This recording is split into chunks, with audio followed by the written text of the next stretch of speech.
하나님의 말씀 마가복음 1장 12절에서 15절 말씀입니다. 신약성경 53쪽 마가복음 1장 12절에서 15절 말씀 제가 봉독해 드리겠습니다.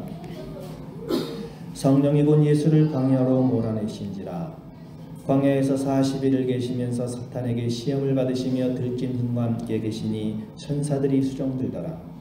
요한이 잡힌 후 예수께서 갈릴리에 오셔서 하나님의 복음을 전파하여 이르시되 때가 찼고 하나님의 나라가 가까이 왔으니 회개하고 복음을 믿으라 하시더라. 아멘. 기도하겠습니다. 자비로우신 아버지 하나님 감사합니다. 오늘도 이렇게 거룩하고 복된 주일 아버지 앞에 나와서 예배드리게 하시니 감사합니다. 또 절기상 내일은 우수인데 하나님 아버지 또 새봄을 여는 절기 우수에 우리의 마음속에 있는 모든 얼었던 마음들이 사르르 녹게 하여 주옵시고 또 예수님의 따뜻한 빛을 받아서 정말 풀린 마음으로 여는 마음으로 또 새롭게 시작하는 저희들 다 되게 하여 주옵소서. 이 시간 예배를 받아주실 줄 믿사오고 예수님의 이름으로 기도하였습니다. 아멘. 내일이 새봄을 여는 우수절기입니다. 눈이 비로 바뀐다. 이제 비가 좀 온다 그래요. 그래서 우수경칩이면 대동강물이 풀린다 그런 말도 있죠.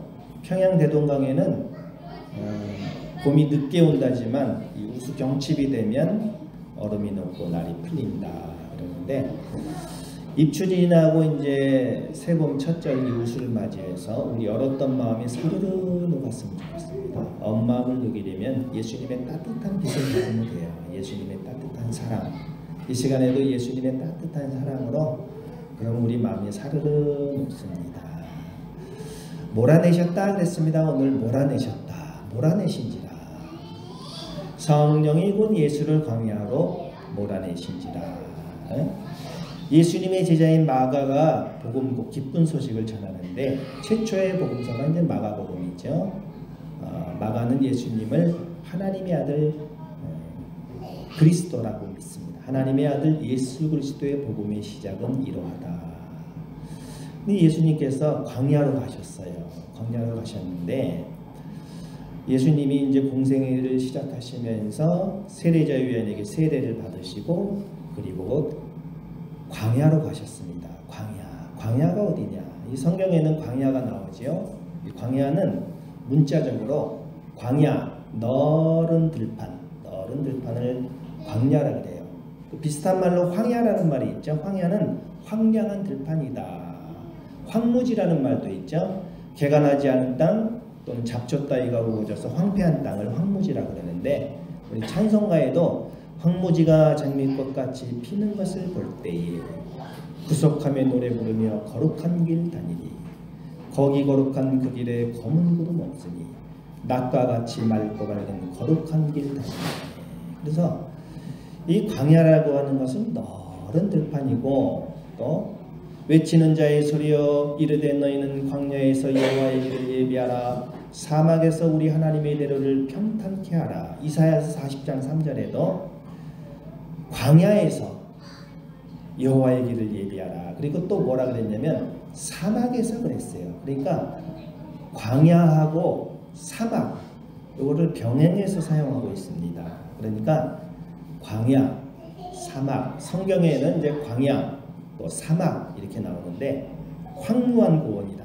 황량한 들판이다. 광야는 사막이요. 또 사막은 곧 광야입니다. 그래서 광야와 이 사막은 서로 이렇게 교체적으로 사용되고 있어요. 광야다 그러면 이 광야는 이제 사람이 살지 않는 것이 광야입니다. 버려진 땅, 황폐한 지역, 그리고 생산성이 전혀 없는 곳, 죽음이 지배하는 영토, 생명체가 살지 않는 것이 광야입니다. 사람이 거주하지 않는 곳, 고독하고 외롭고 홀로 있는 것이 광야. 아무도 없는 곳이에요. 광야.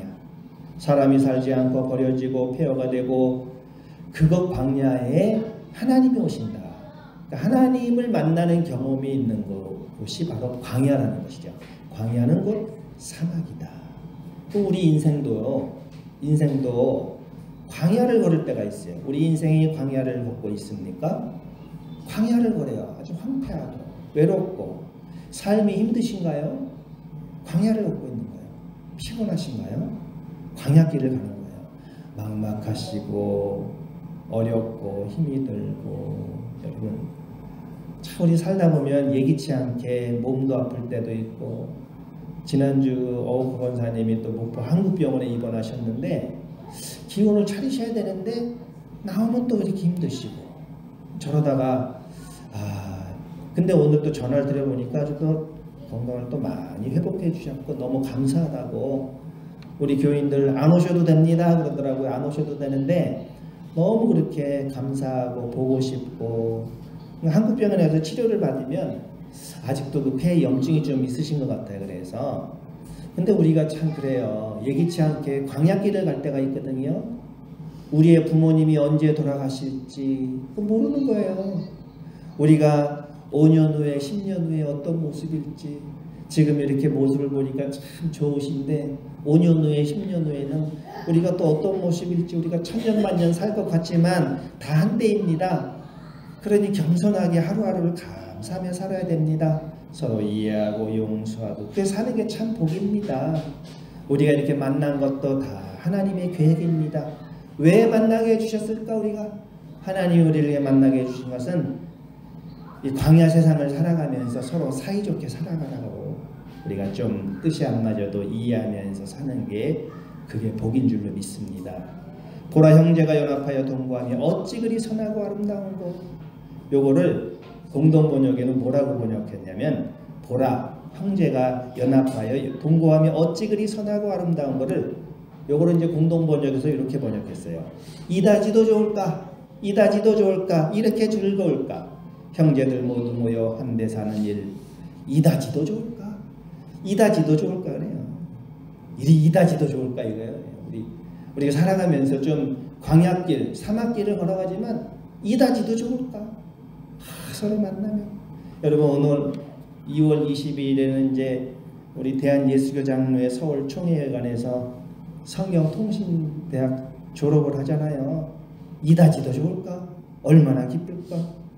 이다지도 좋을까? 얼마나 기뻐요. 우리 김순자 권사님 얼마나 기뻐요. 우리 아드님이 참 그동안 광야길을 걷고 이렇게 사막길을 걷고 지금까지 오셨는데 우리 아들이 참 성경통신대학을 졸업하니까 얼마나 기쁠까. 광야길을 갈 때 참 눈물도 흘리고 우리 김자영 집사님도 아까 내 주여 뜻대로 찬송을 부르니까 눈에 눈물을 흘리면서 찬송을 막 부르더라고요. 내 주여 뜻대로 광야길을 가면서 이렇게 서로 이렇게 사랑하면서 살면 이다지도 기쁠까. 우리 김순장 권사님 얼마나 지난 시절을 이렇게 보내고 참고 살았더니 이다지도 좋을까. 이렇게 좋은 일도 있고 참고 인내하고 살면 좋은 때가 반드시 옵니다. 우리 참 잘 참으시고 이다지도 좋을까. 우리 성경통신 졸업하는 우리 집사님들 이다지도 좋을까. 우리 또 모두가 다 좋아요. 우리 장로님도 얼마나 기뻐하실까. 왜냐하면 후배들이 생기니까. 우리 장로님이 성경통신대학 또 우리 형경제일교회에서 다 졸업을 하셨잖아요. 졸업을 하시고 그 다음에 공부하라. 저는 얘기도 안 했어요. 그때 장로님이 후배들이 공부해야 된다. 그래서 공부한 거 아닙니까? 그러니까 후배들이 생기니까 통신대학 후배들입니다. 후배들이 선배님들을 잘 모셔야 됩니다. 네. 공부하라고 해서 된 줄. 그러니까 선배들이 이번에 가서 선배가 축하해 줘야 돼. 선배가 여러분 꽃다발도 미리미리 사가야지. 저번에 갈 때 꽃가게가 없어가지고 그냥 얼마나 헤맸는지. 선배 고마움이 잊지 말아야 돼. 이번에 여러분 선후배간에 후배가 선배를 잘 모셔야 됩니다. 요 축구 보세요. 축구. 이강인 여전히 얼마나 욕을 먹고 있습니까? 손흥민을 건드려가지고 지금 난리가 났습니다. 지금 다 그냥 광고 다 내리고 지금 막 그냥 불매운동하고 선을 넘지 말아야 되는데 물론 사실관계를 잘 따져봐야 되겠지만 이강인이 아직 좀 인격이 좀 덜 성숙한 것 같아요. 때로는 좀 광야가 필요하고 어려움도 필요하고 그런 가운데서 또 외롭고 쓸쓸할 때 하나님을 찾아야 되는 것이거든요. 여러분, 광야가 바로 그런 곳입니다. 이 광야에서 40일을 계시면서 예수님께서 광야에서 40일을 계시면서 사탄에게 시험을 받으시며 들짐승과 함께 계시니 천사들이 수종들더라. 그런데 예수님께서 광야로 가셨는데 성령님이 예수님을 몰아내셨어요. 예수님이 몰아내셨다는 거예요. 예수님 광야로 내몰리셨어요. 성령님이 예수님을 내모셨다. 다시 말해서 성령님이 몰아내셨다. 성령님이 예수님을 쫓아내셨어요. 세례를 받으실 때 예수님께서 하늘이 열려서 하늘에서 음성을 듣고 그 아름다운 자리에 이는 내 사랑하는 아들이다 하면서 그 아름다운 자리에 오래 머무셨으면 좋으시련만 상황이 반전돼서 성령님이 예수님을 광야로 몰아내셨어요. 우리도 신앙생활하면서 좀 편하게 좀 가고 싶은데 자꾸 광야가 나타납니다. 광야가. 어려운 시험이 오고 또 여러 가지 고난이 오고 또 사탄의 시험이 오고 사탄은 우리를 자꾸 넘어뜨리려고 하고 서로 이간질하게 하고 미워하게 하고 시기하게 하고 그러니까 우리가 자꾸 막 주눅이 들어가지고 그래 나는 참 그래 그러면서 좀 포기하고 뒤로 물러나려고 하고 우리는 뒤로 물러가 멸망할 자가 아니요 오직 영혼을 구원함에 이르는 믿음을 가진 자니라. 우리는 뒤로 물러나서는 안 돼요. 그럴 때일수록 더 강하게 그 사탄의 시험을 이겨야 되는 것입니다. 여러분, 때로 우리가 광야길을 걸을 때가 있습니다. 또 힘이 들 때가 있어요. 어려울 때가 있습니다. 내 이렇게 참 힘이 들까? 왜 이렇게 어려울까? 그런데 하나님이 매를 드시면요.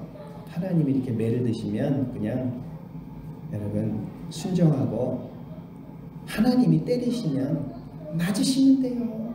하나님이 다 깨달으라고 하시는 거예요. 하나님이 처음에는 돌아와라 좋게 부드럽게 수고하고 무거운 짐진 자들아 다 내게로 가라 내가 너희를 쉬게 할 것이다. 부드럽게. 그러니까 우리가 막 전도할 때도 돌아오시오 교회 오시오 저 한번 오시오 하는데 그래도 안 오면 어떻게 됩니까 여러분? 그러면 하나님께서 그 다음에 회초리를 드십니다. 회초리를 드시면서 따끔하게 매를 드셔요. 일이 안 풀리고 또 자꾸 일이 꼬이고 그 따끔할 때 깨달아야 되는데 오세요. 교회 한번 오세요. 예수님 믿으세요. 그래도 또 안 따끔할 때도 좀 빨리 깨달아야 되는데 그때 깨달아야 돼. 내가 정말 하나님께로 가야 되겠구나 이래야 되는데 그래도 못 깨달아요. 그때 하나님께서 어떻게 하실까요? 하나님 몽둥이를 드십니다. 다리가 부러지기도 하고 깨지기도 하고 사업이 망하기도 하고 큰 시련을 겪어요. 그때라도 돌아와야 되는데 그래도 정말 그래도 안 돌아오면 어떡하냐. 하나님이 그 생명을 앗아가기까지 거두어 가시기까지 해서라도 하나님의 뜻을 이루어 가시는데 인생은 해석하기입니다. 인생은 해석을 잘 하시면 돼요. 우리에게 어려운 일이 왔을 때 그것을 어떻게 해야 하느냐. 굳은 일을 만났을 때 다 하나님의 뜻이 있어. 하나님이 나를 깨닫게 하시려고 나를 더 강하게 하시려고 나를 더 굳세게 하시려고 이렇게 하나님의 섭리 안에서 일어났음을 알고 감사하면 되는 것입니다. 감사하시고 여러분 어려움이 왔어도 광야길을 걸어도 감사하고 좀만 참고 인내하면 그것이 다 뜻이 있어서 합력하여 선을 이루어 가십니다. 독일이 낳은 불멸의 음악가 베토벤이 있죠. 베토벤이 그가 유명한 음악가로서 명성을 떨치고 있었어요. 그런데 베토벤이 그 유명하잖아요. 유명한 작곡가. 근데 25살 무렵에 25살 무렵에 귀에 문제가 생기기 시작했습니다. 치료를 하다가 나아지는 듯 했지만 32살이 되었을 때 거의 들을 수 없었어요. 그런 상태가 되었습니다. 한번 친구와 이제 산책을 하는데 친구는 새소리를 듣고 흐르는 시냇물 소리, 목동의 피리 소리를 들으면서 환호하는데 베토벤은 들을 수가 없어요. 베토벤은 절망을 합니다. 아, 나는 내가 음악을 하는데 이렇게 참 내가 이렇게 들을 수가 없구나 해서 절망하다 심한 좌절감 때문에 죽으려고 결심을 하고 1802년에 유서를 딱 썼습니다. 근데 죽지는 않고 다시 한번 새로운 인생을 살기로 결심해요. 그러면서 이렇게 글을 썼습니다. 내가 죽음을 생각했을 때 음악에 대한 열정이 나를 붙들었다. 문득 신이 내게 명령하신 일을 다 끝내기 전에는 이 세상을 떠날 수 없다는 생각이 들었다. 베토벤이 거기서 절망의 늪에서 빠져나와서 하나님이 자신에게 부과한 사명을 따라 인류를 위한 창작에 몸을 바치겠다고 결심하고 작품을 썼는데 그 다음에 아주 유명한 작품들이 뭐 아름답다는 차원을 넘어서 강렬하고 웅대한 작품을 만들어냈어요. 그래서 그 기간에 교향곡 3번에서 8번까지 작곡을 하고 49살에 완전히 청각을 상실했지만 이때 교향곡 9번을 작곡했고 그러다 54살에 하나님의 품으로 갔습니다. 베토벤이 청력을 잃었지만 인류의 위대한 작품을 얻게 되었던 것이죠. 하나님이 그 도구로 사용하신 거예요. 여러분, 고난이 와도 어려움이 와도 힘이 들어도 여러분 다 뜻이 있는 것입니다. 제가 유튜브에다가 그 남목사의 클래식 음악이라는 제목으로 이렇게 베토벤의 곡도 이렇게 음악 클래식 음악을 좀 이렇게 해놨는데 어찌나 반응이 좋은지 한 일주일 됐는데 한 8일쯤 되었을 때 조회수가 한 2,000회가 넘었어요. 그런데 그래서 또 폭발적이에요. 그래서 다시 또 봤더니 어저께인가 봤더니 3,000회가 넘고 막 그냥 여러분도 한번 시간이 되시면 베토벤의 그 소나타 비창에 대한 곡을 한번 들어보시기 바랍니다. 비창 소나타가 있는데 한번 들어보시기 바라고요. 내가 좀 광야에서 어떻게 반응하느냐, 어려움이 좀 있어도 여러분 그걸 잘 참고 인내하고 그러면 그것이 멸망이 아닌 은총으로 이어질 줄로 믿습니다. 그래서 베토벤이 그렇게 참 그 어려움을 잘 이겨냈고 이제 오늘도 예수님께서 이제 시험을 받으셨어요. 광야에서 40일 계시면서 사탄에게 시험을 받으셨다. 여러분, 예수님도 시험을 받으셨습니다. 예수님이 40일 동안 광야에서 금식하시면서 여러분 그러면서 사탄에게 시험을 받으셨어요. 여러분, 시험이 믿음이 없는 사람에게만 오는 것이 아니라 성령 충만한 사람에게도 시험이 오는 거예요. 예수님에게도 시험이 왔어요. 예수님에게도 시험이 왔으니까 우리에게도 시험이 있는 거예요. 시험이 옵니다. 근데 우리가 믿음이 강하면 강할수록 더 강한 시험이 와요. 근데 그것을 잘 이겨내야 되는 것입니다. 여러분, 세상에서 가장 제일 행복한 여자는 누구일까요? 우스갯소리가 있어요. 세상에서 가장 행복한 여자는 하와다. 하와가 제일 행복하다. 왜 하와가 행복하냐면은 하와는 시어머니가 없기 때문에 행복하다. 시어머니가 없기 때문에 시어머니가 없어서 행복하다. 어느 며느리가 이제 시험을 이기기 위해서 우리 김순장 원사님이 이제 우리 이슬이네 집에 갔는데 영희 집사님이 찬송을 부르는데 예수가 함께 계시니 시험이 오나 시험이 와도 겁이 없다니까.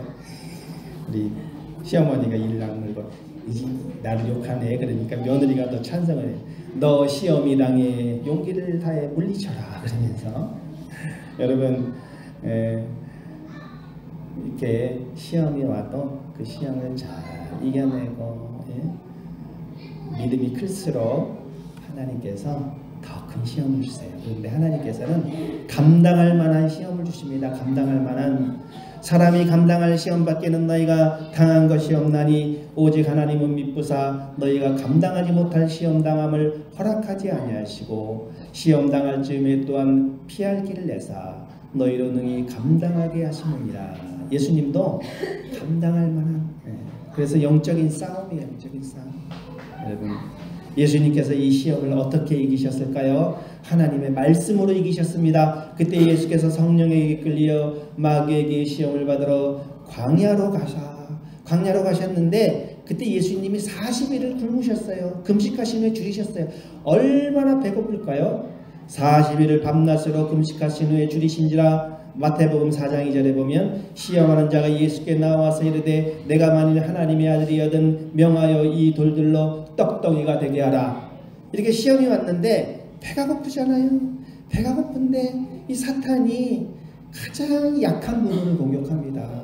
사탄이 나를 공격할 때 가장 약한 부분을 공격해요. 내 삶에서 가장 약한 부분은 무엇인가요? 그것 때문에 혹시 내가 쉽게 넘어지는 것은 또 무엇인가요? 하나님의 아들이면 해봐라. 자, 한번 이 돌을 떡으로 만들어 먹어봐라. 마귀는 아주 애둘러 말하지 않고 중심을 푹 찌르고 들어옵니다. 그래서 마귀는 하나님의 아들됨과 먹는 문제, 먹는 거로 자꾸 시험을 하는 거예요. 먹는 거. 여러분, 우리가 먹는 걸로 시험이 많이 듭니다. 마귀는 창세 이래로 사람을 공격한 방법에서 가장 효과적인 거 먹는 거. 아담과 하와에게 먹는 걸로 시험을 하거든요. 마찬가지로 예수님께도 먹는 걸로 시험합니다. 자, 이것을 먹어봐라. 이것을 먹어봐라. 이것을 먹어봐라 하니까 예수님께서 어떻게 이기셨냐? 예수께서 대답하여 이르시되 기록되었으되 사람이 떡으로만 살 것이 아니요 하나님의 입으로부터 나오는 모든 말씀으로 살 것이라 하였느니라. 예수님은 떡과 말씀을 대조시키면서 떡보다 말씀이 중요하다. 떡은 사람이 육신을 갖고 살 동안 필요한 모든 것을 대표하지만 그러나 그 모든 것을 합쳐도 말씀에 견줄 수가 없다. 여러분, 하나님의 말씀으로, 여러분 말씀으로 승리하셔야 됩니다. 하나님의 말씀으로 이기셔야 됩니다. 말씀이 중요합니다. 말씀이 중심이고 생명이고 심장이고 말씀으로 살아야 됩니다. 말씀이 아니면 죽습니다. 하나님의 말씀이 나를 살리는 거예요. 나를 살리는 것은 하나님의 말씀. 하나님이 내게 주신 말씀이 무엇인지, 여러분 올해 주신 그 하나님의 말씀, 내게 주신 말씀이 무엇인지 그 말씀이 나를 살리시는 거예요.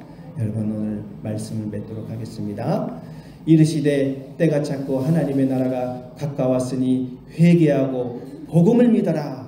여러분 회개하고 복음을 믿어야 됩니다. 하나님의 말씀을 믿어야 됩니다. 갓난아기들이 젖을 사모하는 것처럼 순수한 말씀의 젖을 사모하시기를 바랍니다. 하나님의 말씀에 귀를 기울이면 그 던져주는 하나님의 말씀 한마디가 수렁에 빠지는 내 인생에 큰 도움이 될 때가 많아요. 하나님의 말씀은 살아있고 운동력이 있습니다. 여러분 회개하고 복음을 믿으시기를 주님의 이름으로 축원합니다. 아멘.